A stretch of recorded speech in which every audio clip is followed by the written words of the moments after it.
क्या आपको कभी ऐसा महसूस हुआ है कि इस धरती पर जी रहे लाखों करोड़ों लोगों में से आप केवल एक इंसान मात्र हो?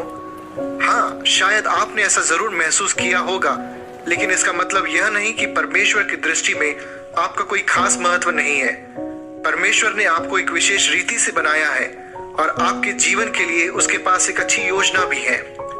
वास्तव में परमेश्वर ने इस पृथ्वी को इसलिए बनाया ताकि हम उसके साथ अपना एक संबंध रख सके, एक ऐसा संबंध जहां हम हमारे दिल की हर एक बात उससे कह सके। अब परमेश्वर को जानना हमारा लक्ष्य है, क्योंकि जब हम परमेश्वर को जान लेते हैं तभी उसकी योजना के अनुसार अपना जीवन जीना हमारे लिए आसान हो जाता है।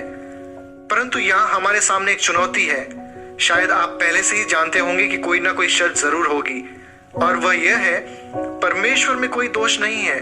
वह परिपूर्ण है तथा स्वर्ग में उसका वास है और हमसे उसका नाता टूट गया है।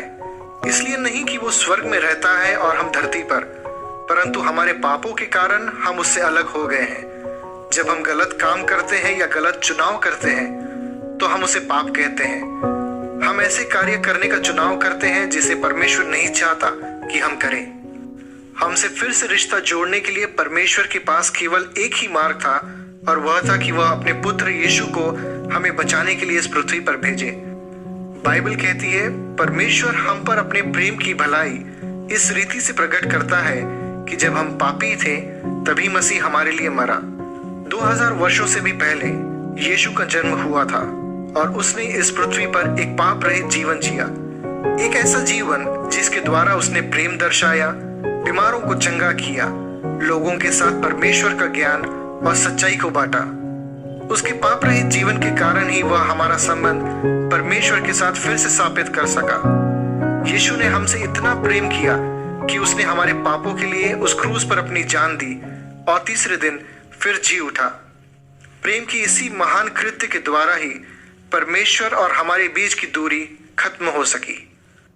परमेश्वर के साथ अनंत जीवन जीने का केवल एक ही मार्ग है, यीशु को अपना उद्धारकर्ता मानकर उसका स्वीकार करने से इस पृथ्वी पर रहते हुए भी परमेश्वर के साथ हमारे संबंधों की फिर से शुरुआत होती है। बाइबल कहती है, यदि तू अपने मुंह से यीशु को प्रभु जानकर अंगीकार करे और अपने मन में विश्वास करे कि परमेश्वर ने उसे मरे हुओं में से जिलाया, तो तू निश्चय उद्धार पाएगा। इस रिश्ते की शुरुआत करने के लिए आपको आपके मन में विश्वास करना होगा और कहना होगा कि यीशु ही आपका प्रभु है। तो आप क्या सोच रहे हैं? क्या ऐसा करना बहुत ही मुश्किल काम है? हमारे गलत चुनावों के कारण हम परमेश्वर से अलग हो गए हैं और यीशु इस रिश्ते को परमेश्वर के साथ फिर से जोड़ता है।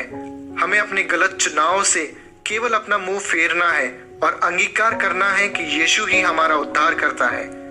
क्या आप परमेश्वर के साथ फिर से अपना संबंध जोड़ना चाहते हो? और क्या इसी समय यीशु को अपना मित्र बनाना चाहते हो?